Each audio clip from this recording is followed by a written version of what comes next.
This is Master Coach coming live from DCAP Corporate Public.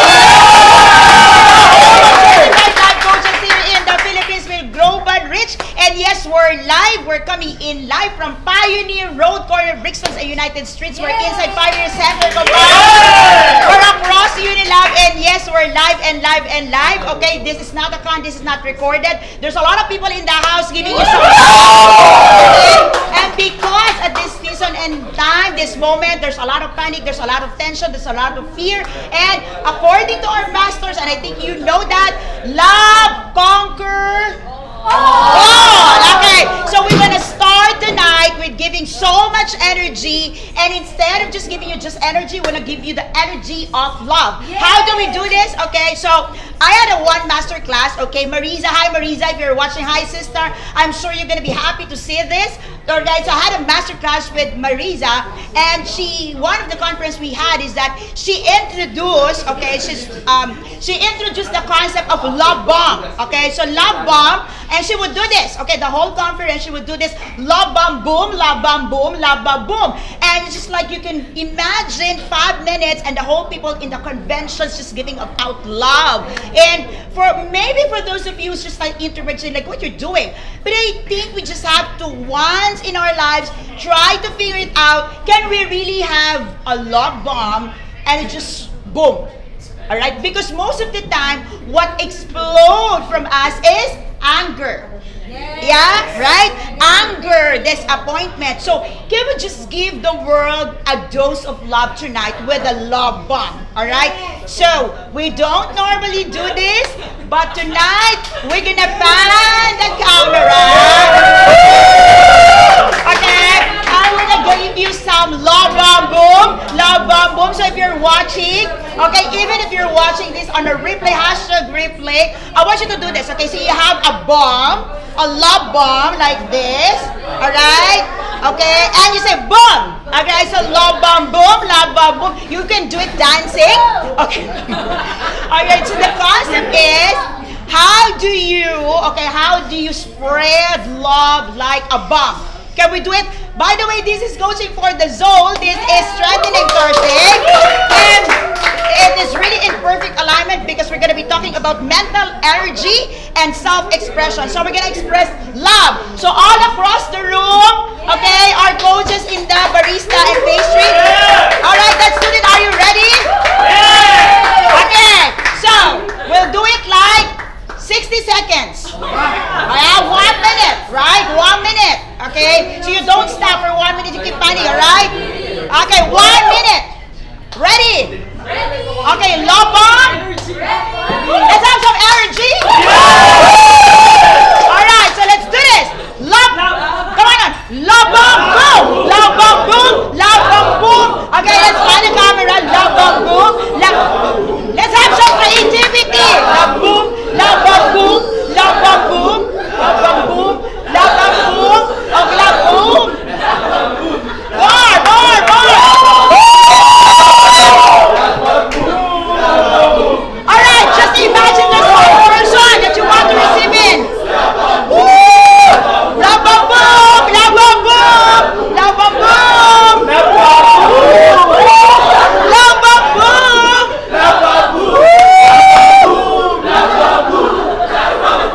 Love bomb, boom. Wonderful. Can we have one big bomb? Alright, one boom. One more. Big love bomb. Boom. Thank you. Thank you so much. Alright, find your seats.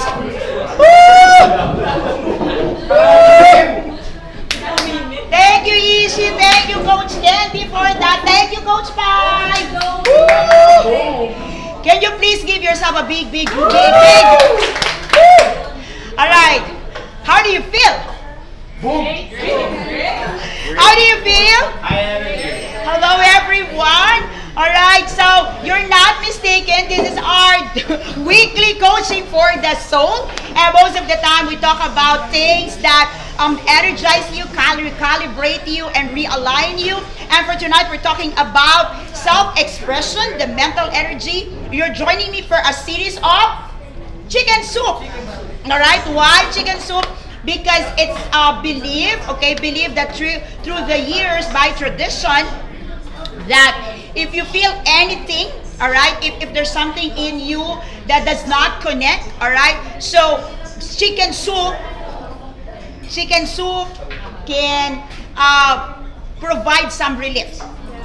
Do you get it? So that's why we're going through the series of the chicken soup. Okay, are we good with this? So if this is the first time you're joining me, this is Master Coach A. I'm the global partner of the Life Coach Training Institute that is also doing business as the Global Institute for Coaches and Entrepreneur. And such, I also do in behalf of the Institute certification program, Life Coach certification program. So just in case you are one person who wants to make a difference, monetize your talent, and really earn an income and put up your legacy through the platform of life coaching, then check out with Coach Rizel, 0917586161.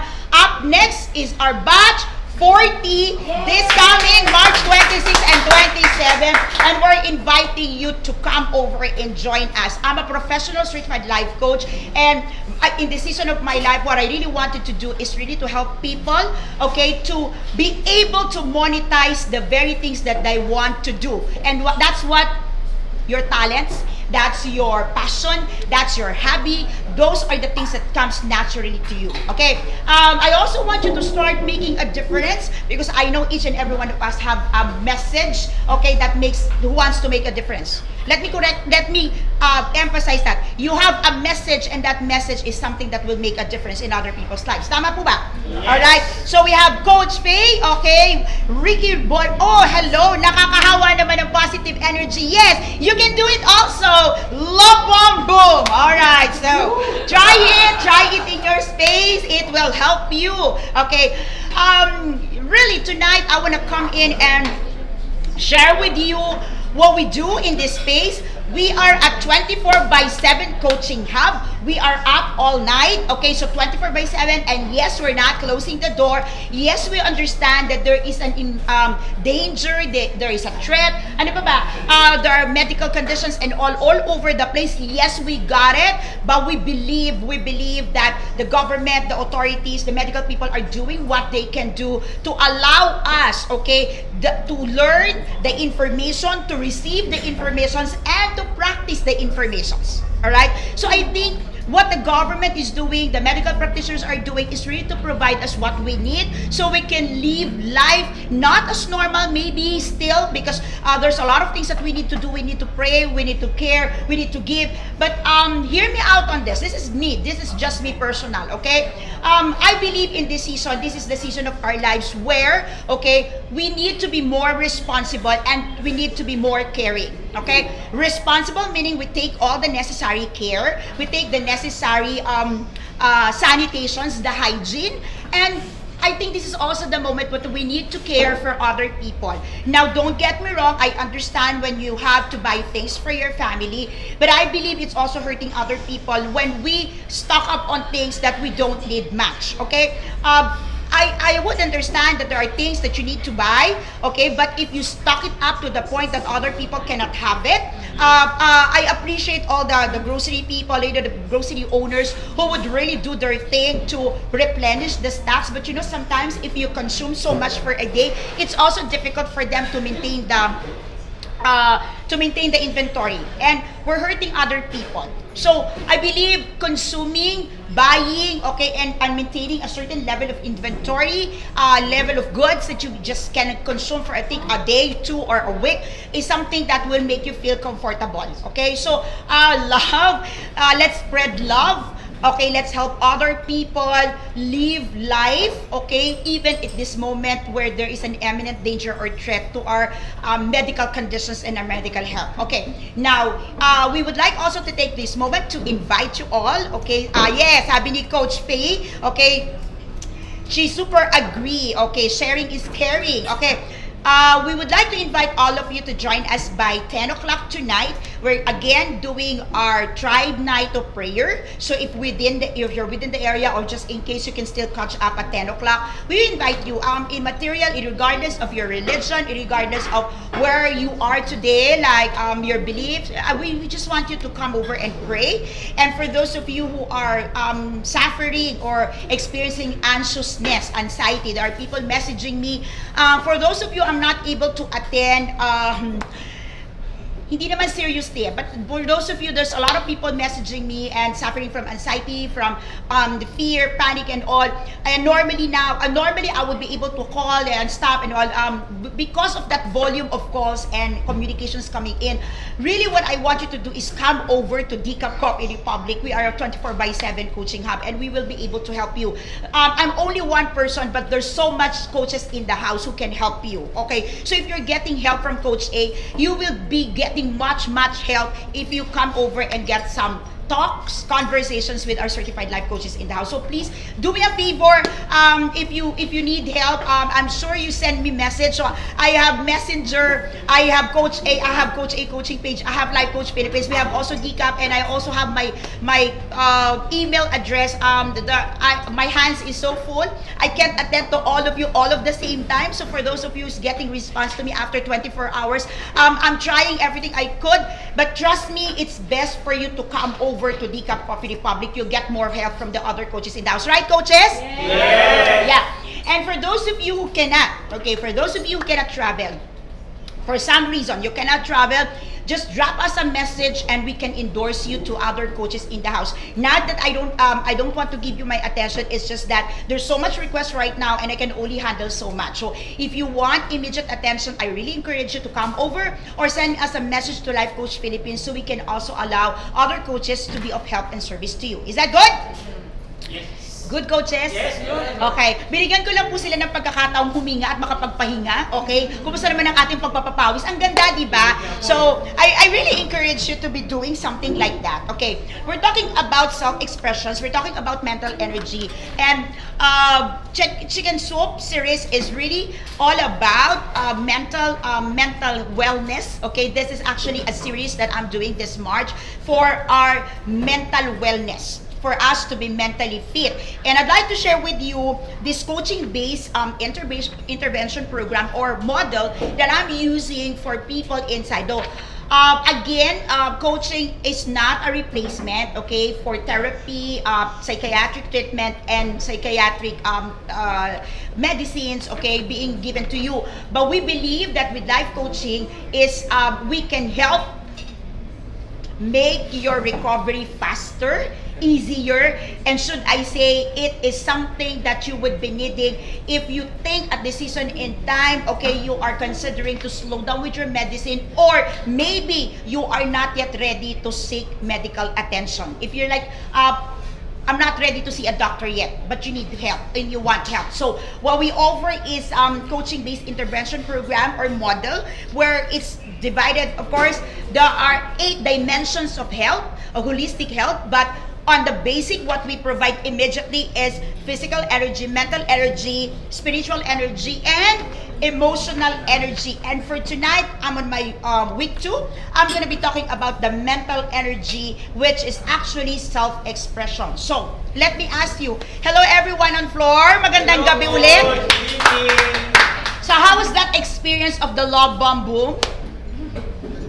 Nakakapagod! That was just like 60 seconds, okay? So, Coach Rizel, how was it?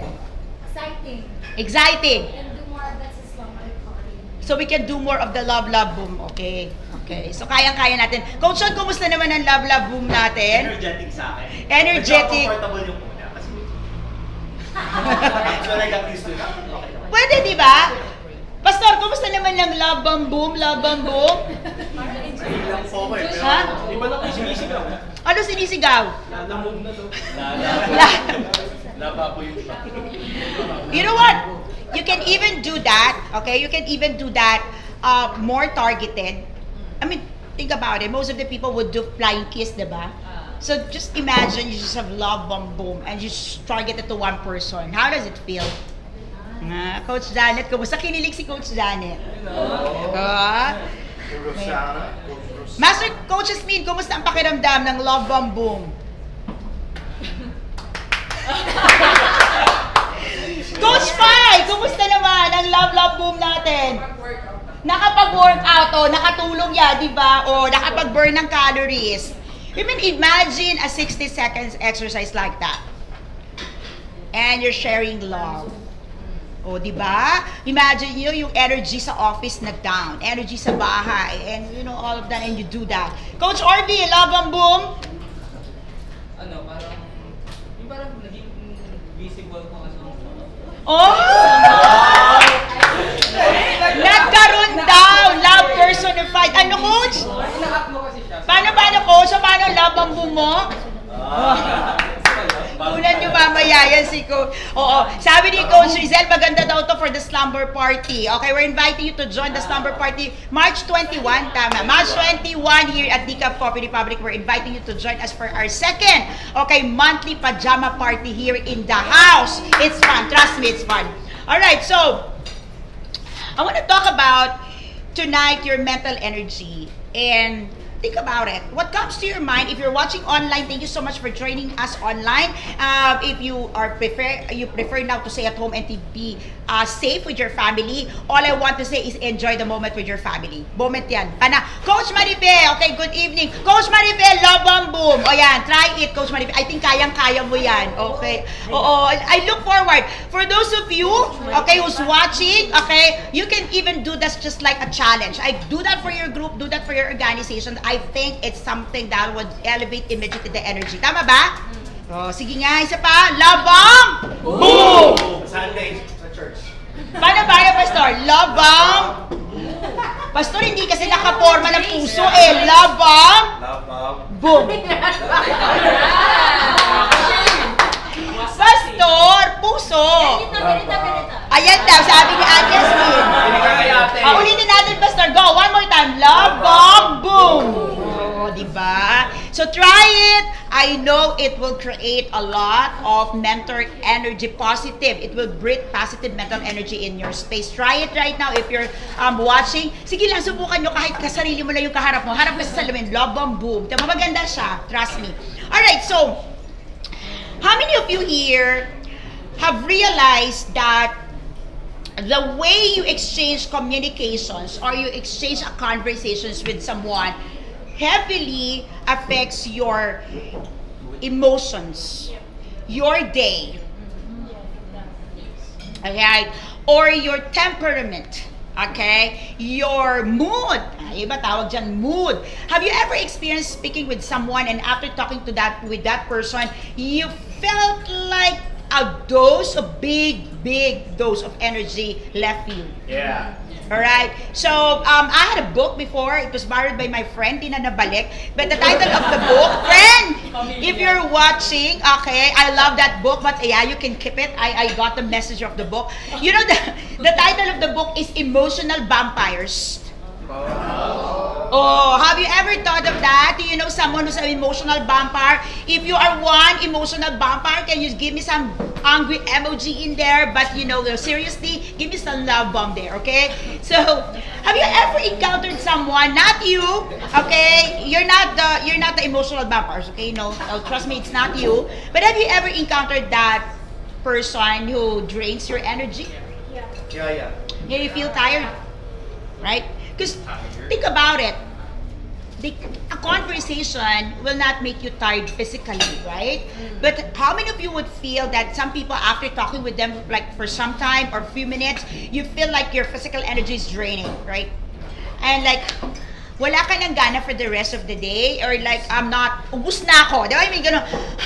And sometimes many of you would have this comment, naubos ako dun na.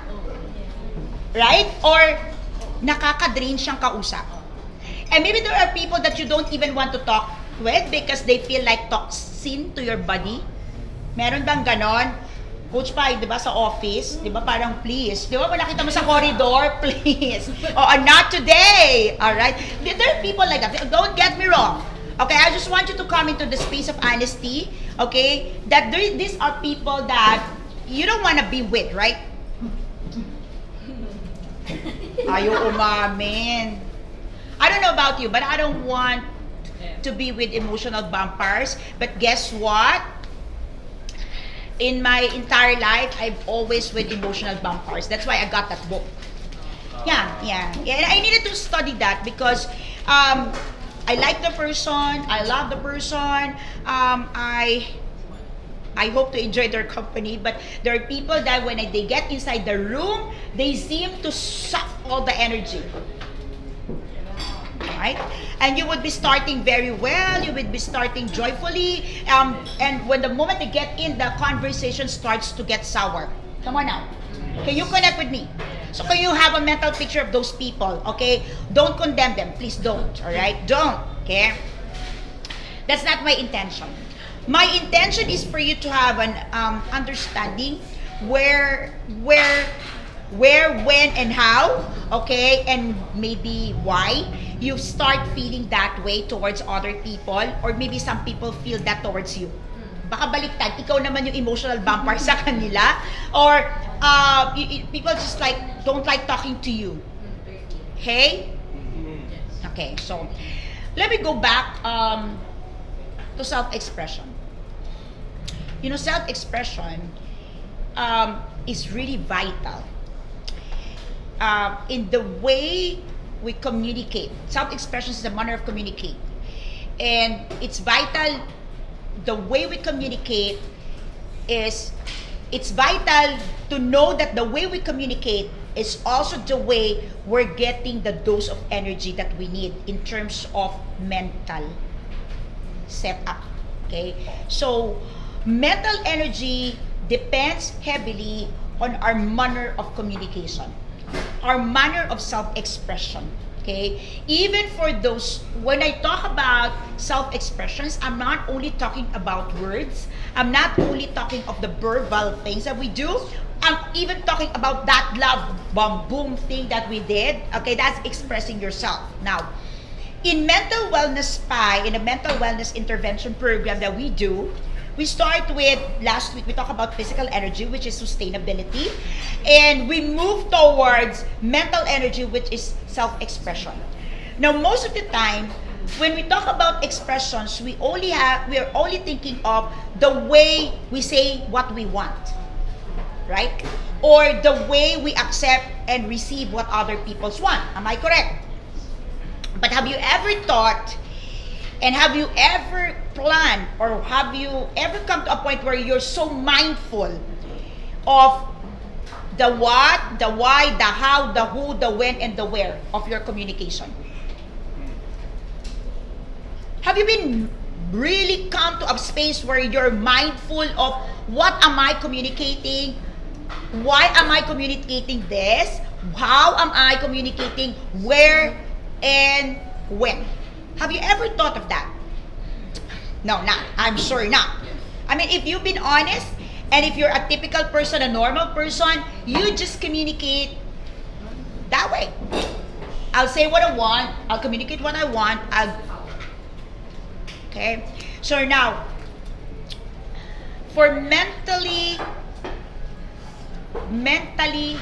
sane, okay? Sabi ko sana for mentally challenged, but really for mentally sane people, mental energy is something that they're able to protect. Trust me. If you look at those people who are mentally well, okay, in a mental state that's perfect, you would realize that they're able to protect their communication. It's their communication that they're able to protect. Because think about it. You can be so tired, okay, physically tired for the day, but you're still so active and up. Have you experienced that? Yeah. Like you're so tired, but you're like an energy bunny. Hi, Coach Roy Conda is on. You experienced that? Yeah. That it's been a long day. A lot of things have happened to you, but it's still like you're full of energy. Okay, and there are days where you barely accomplish anything. I'm just like, why am I so sluggish? I feel so like this and I can't move? Because it's your mental energy that is drained. It's not the physical thing. And it's your self-expression that's been draining. Okay? So let's talk about self-expression. First thing is, I want to ask you, how mindful are you with what you communicate? With what you expressed? With what you say?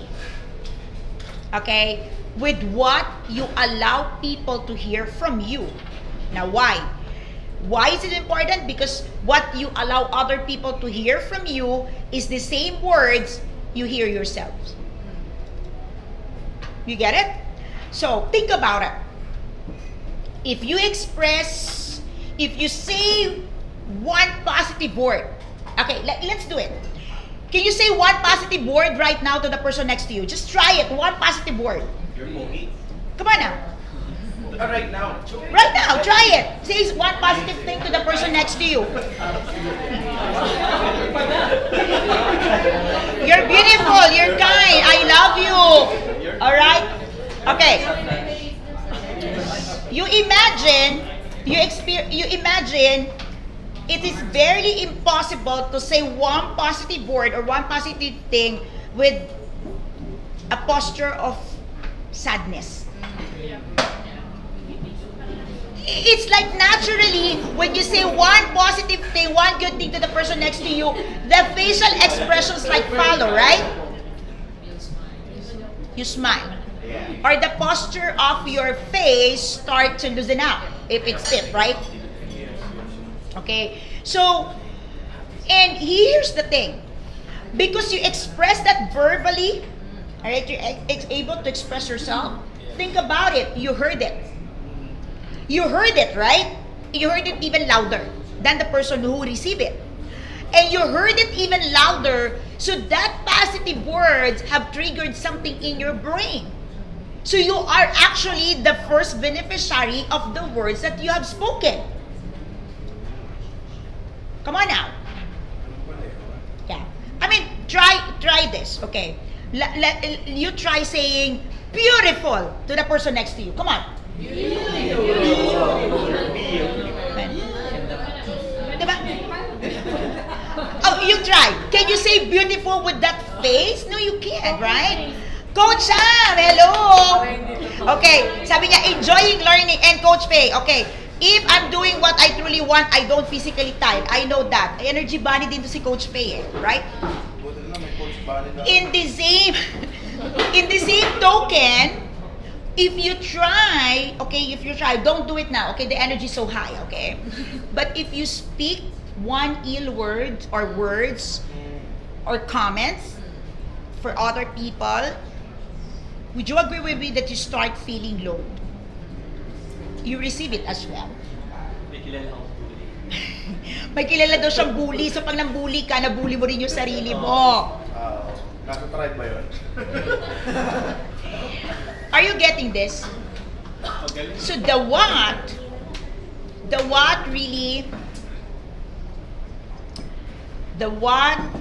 of your conversation, the what of your self-expressions, I want you to assess, what is it giving to you personally?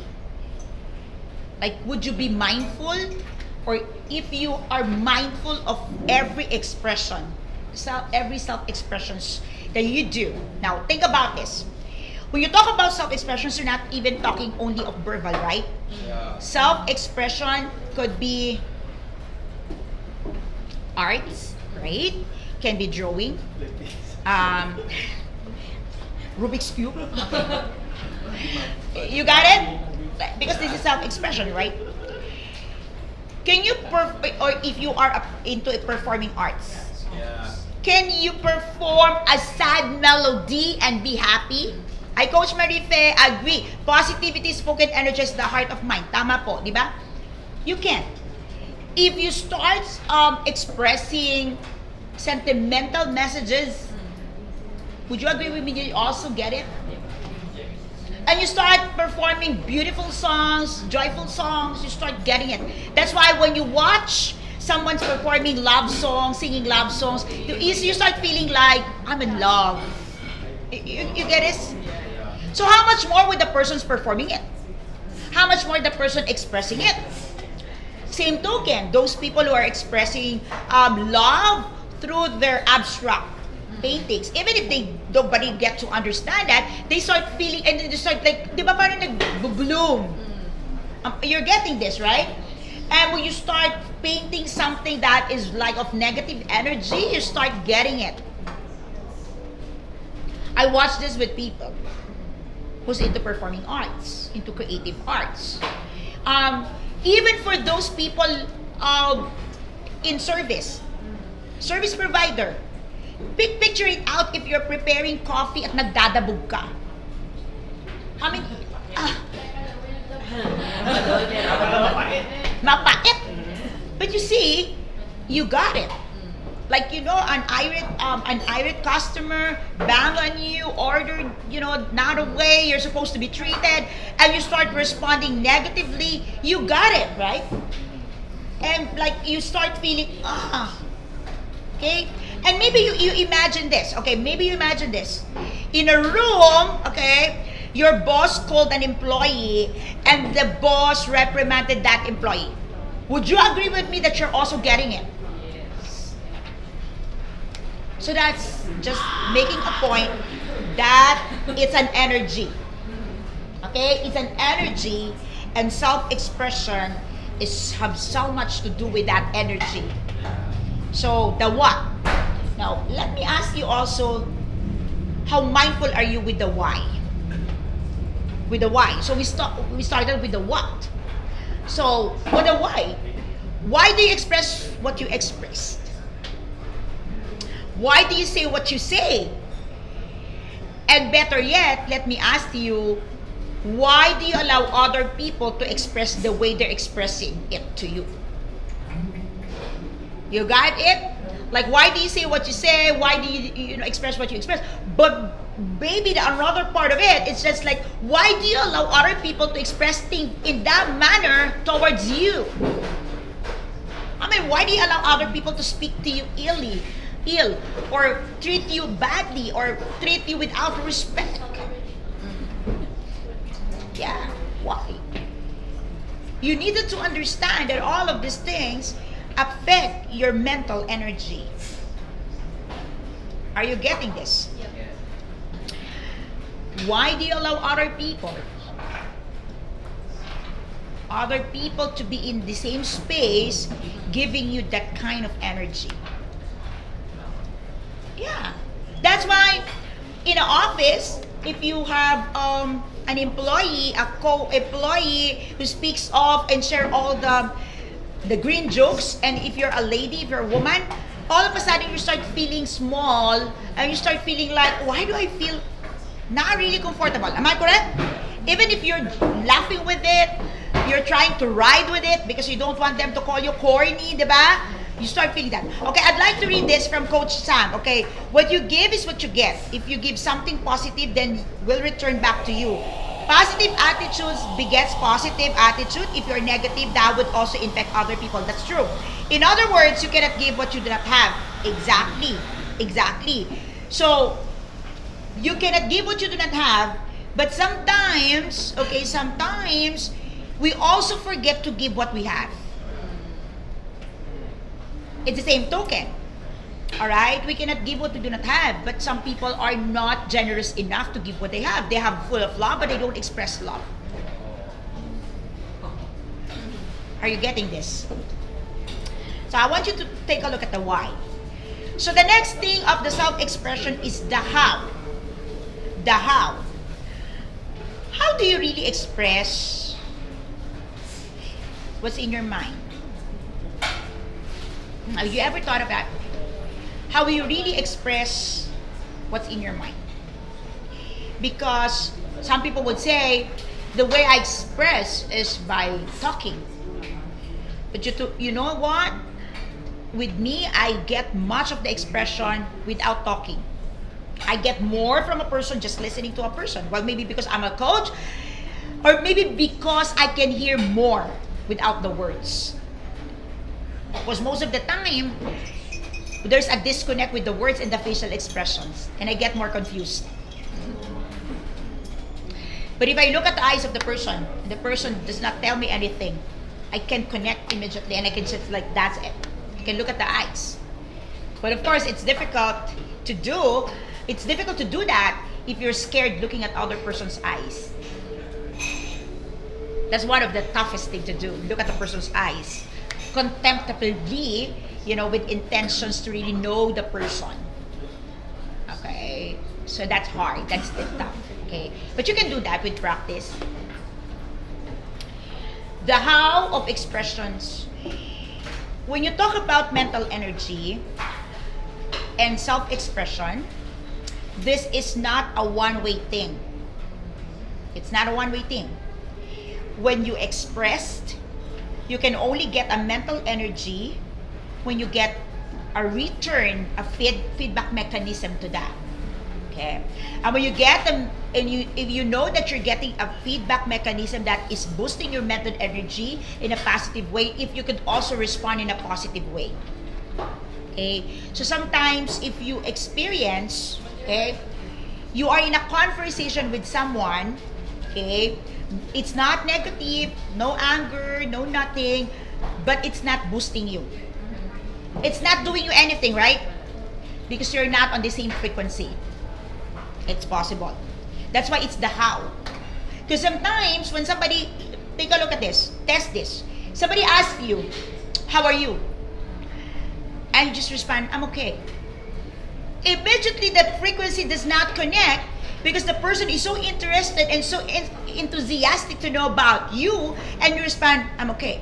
So immediately there's a disconnect in there, and so the person would reply, okay, how's life? So that tone would change, right?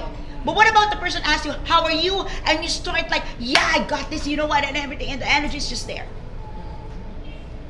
Are you getting this? So there's that factor of the how that would allow the conversations to flow, the self-expressions to flow in such manner that it would really elevate the mental energy in the space. So I want you to start thinking, contemplate today, right now, how do you express yourself? How do you say what you want to say? Coach Faye, because sometimes they are close to your heart and you cannot put that barrier. I think the question is, what barrier should be there? And what's the purpose of the barrier? Or maybe you have to ask also, Coach, should there be really a barrier? In the first place. Because in my case, I can be crying. But if it's coming from a space of concern, if it's coming from a space of burden for other people, I can exchange it with Coach Rizal. And at the end of the day, instead of us being gloomy, we are so invigorated to think of things to do. Right, Coach Rizal? Yeah, I can give Coach Rizal a call and I'm literally crying, but but at the end of the call, she's more pumped up to do things. So I think the self-expressions is coming together in a space where the frequency is connecting. Because we can come into a space and pray, and for those of you who attended our prayer time last Tuesday, it was like heavy-hearted, right? But I believe after that, we all come up with that, woo, let's do this. So it's really the exchange of energy in the room for a common purpose. Yeah. And how we express it in a manner that we are connecting as a tribe. We are connecting as a family. Are you getting this? Yeah. Okay. And you've got to be mindful of the how, because the how also speaks of who do you allow to be in conversation with? Who do you allow yourself to be in conversation with? Because if you say, I cannot speak to that person, to this person in that manner, you have to think why. And when you start saying, hindi kami magkalibel, so why do you talk to that person? Don't get me wrong. I'm not even talking about. I'm not talking about status quo in life. I'm not talking that a manager cannot talk to a guard. No, I'm not talking about that. I'm talking about you being able to connect with the person. I mean, somebody gets into an office and say hello, hi, Kuya Guard, hi, Ate. With a smile, you're connecting. Yes? Are you getting this? In fact, sometimes you don't even say hi, hello, and you give that guard a big smile, it's good enough. Then you talking to your boss, morning, Saya. Energy. energy. Saan nagko-connect yung energy? Saan mag-energy boost yun? Even with that smile. You got me? Yeah. Yeah. You giving that beautiful sweet smile to someone you really love and can really smile back to you is really good. O, sabi ni Coach Kay Sabala, great evening, Coach A and fellow kapwas. O, mga kakapwa niya dito sa... Oo.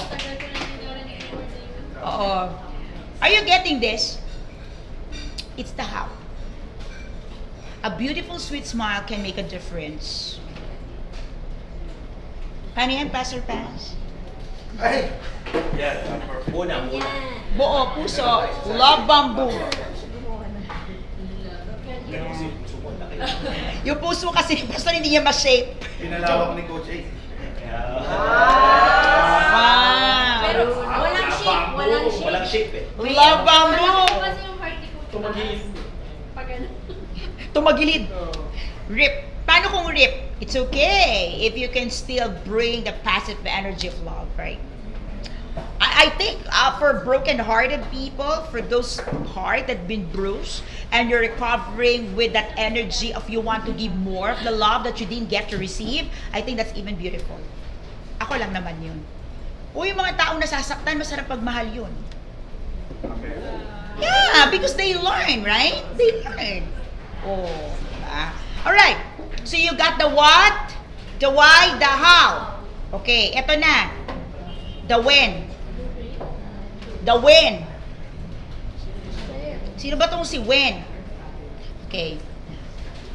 How mindful are you when to express what you want to express?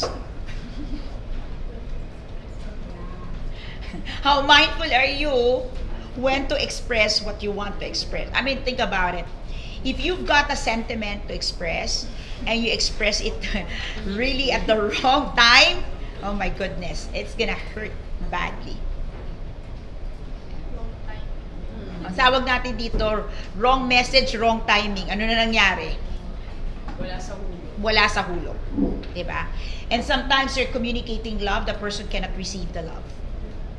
And sometimes you're communicating acceptance, that person cannot receive the acceptance because the timing is not really there. When it is not right to communicate, when you're physically tired, right?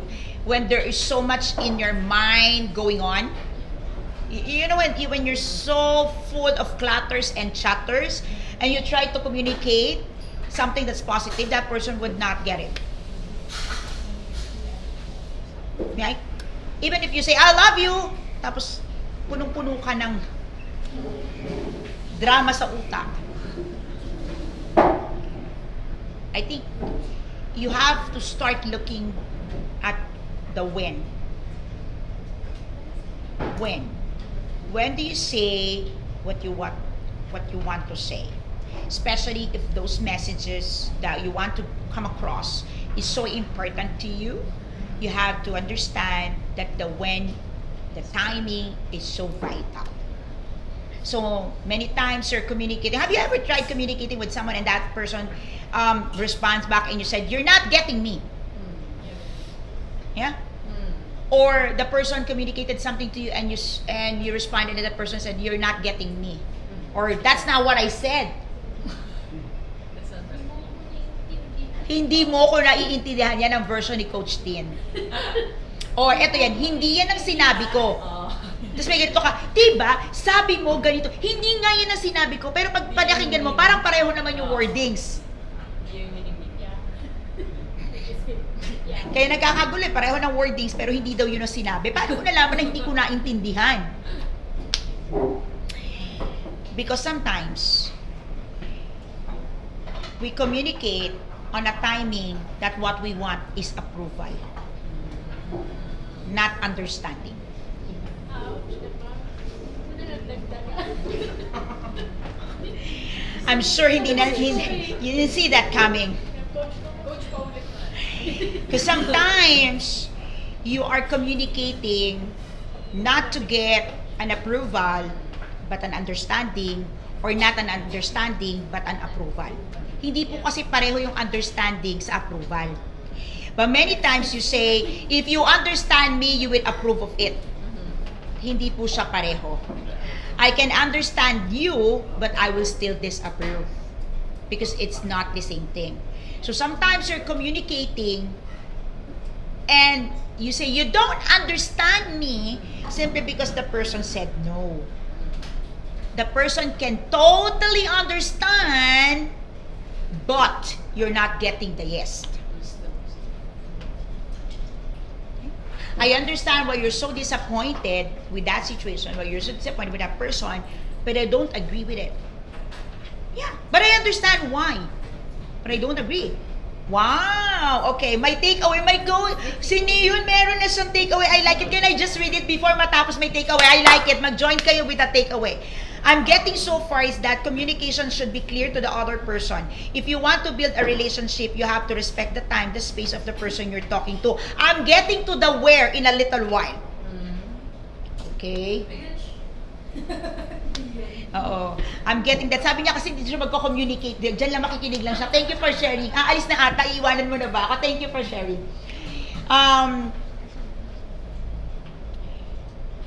Yes, the person getting it, but more so you getting it. Okay? Because the person cannot get something that you yourself is not getting. Right? So like, do I get an approval? Do I want an approval or do I want an understanding? That's what I'm saying. Maybe what you want is somebody to approve you, and you're saying, I want you to understand. And the person is saying, yeah, I understand. So yes, it's beautiful that you can come across and on the same frequency, you get to understand each other. But before other people can understand you, you've got to understand your message first. Alright? And finally, I'm landing on my where. Where? Okay? And in all of this, many of you have heard of me talk a lot about ecology, environment, and space. Trust me, space have a lot to do with mental energy and self-expression. That's why if you get to space that with candlelight, with dim light and all, you become more romantic, right? And if you get to space with all the red colors, bold colors, you become more aggressive. Alright? So, if you get a space where the lighting is dim and gloomy, you kind of also to, I'm sure you're getting me. The where of communication matters because the where sets the stage for the communications. The where also allows you to see yourself in a position of readiness. Now, have you ever experienced sometimes you want to communicate something but you cannot communicate it? May gusto kong sabihin eh. Hindi ko. Nasa dulo ng dila, di ba? Yung mga nakakalima. Pero yung nandun ka na, di ba? Nandun ka na. Ayaw lumabas. It might be the space. Right? You change the space, you change the environment, you change the ecology, the communications will flow. The expressions will flow. That's why we've seen this with creative people, creative artists. They cannot simply paint, they cannot simply write, they cannot create something in a different space. They look for a space. Some people get inspirations when it's quiet, some people want it when it's fancy, some people get it when like it's maingay. Depende yan eh. Because it's your frequency that connects with it. The what, the why, the how, the when, and the where. Okay. Hi, Coach Mirna. We miss you here on floor. Thank you for watching. Thank you for joining us online. All this will only matters if you know your message. Let me repeat that. The what, the why, the how, the when, and the where will only matter if you are clear with your message. Mental energy suffers most of the time because we ourselves are not clear with our message. We say no when we want to say yes. We say, I'm not ready when it's actually a no. You say, I'll think about it when in truth and principle you want to say yes. Okay? Or you say, I don't have money when what you want to say is, I have my money allocated for something else. Think about it. I kind of wonder when you say, I don't have money, don't you really have money in your pocket? Some people I would challenge, can you open your wallet? Why? I mean, I just want to check. Do you have money in there? I have. So why do you say you didn't have money? No, I don't have money for this, for this. That's not what you're saying. You have money right now, but you don't have money for this. Or the money is allocated for something else. In the same token, when you say, I can't afford it, are you saying you cannot buy that at this moment in time with the amount of money you have? Or you're so scared to spend that money for that thing that you want? Because most of the time, you got the money and you just don't want to spend it for yourself, and you say, I can't afford it. And when you say, I can't afford it, you're waiting for someone to convince you even more. Because you want other people to give you the permission to spend for the money that you earn. So what is your message? The clearer you are with your message, the more you can express, and the more your mental energy would level up. Most of the time, you experience a mental drain, a mental energy drain, because that message alone is not clear with you, or that message alone you're not ready to express. But simply because you want to come from a space where there's something you say, you just say it. It's just like, you know, those people who will just tell you, just say something, just tell me anything. I won't create any, right? Na-experience na pinilit kayong pagsalitain na wala ka naman pwedeng sabihin. Galit na galit ka, sabihin sa'yo, talk to me, say something, say something. Tapos na-burst out ka, bakit mo ako sinisigawan? What's the problem? Say something, talk to me. Are you getting this? Mental energy is of utmost importance to keep yourself mentally sane, mentally fit. Now, I want you to be careful with to whom you express your idea. Okay? To whom do you share your thoughts? Do you squander your thoughts, or you invest it with the right people who would bring back the same energy, or even level up that energy? Coach Marife, yes, I need to know what I want to communicate, and to know my message is to know me. Exactly. You hit it on mark, Coach Marife. Knowing your message is knowing yourself, and knowing your message is knowing who the person inside of you. And when you know who you are inside of you, then the energy gets to boost up. Many people is lost. Have you ever felt lost? And many people will tell you, I'm lost. I don't know what to do. I don't know what to think about. I don't know what to say. I don't know what to... You hear those people, right? Truth of the matter, it's the me lost in the way. There's nothing you can express if you don't know your message, and you don't know the message because you don't know yourself. Coach Champ, thank you for the blessing. Thank you for learning. Thank you. I receive your blessing, Coach Champ. Thank you, attorney. Message. And I want to end this by challenging all of you. Last Monday, I had the Guru Bootcamp. Okay? Hear me out, okay? For those of you watching online, thank you so much for listening. Thank you for joining. And do me a favor, share this to many people who needs this message, all right? So, last Monday, I had a Guru Bootcamp. We talk about business, we talk about leveling up and everything. But really, the center there, I challenge people to speak something and breathe life to something. I'm sure you have seen billboards, right? You've seen signages, big signages.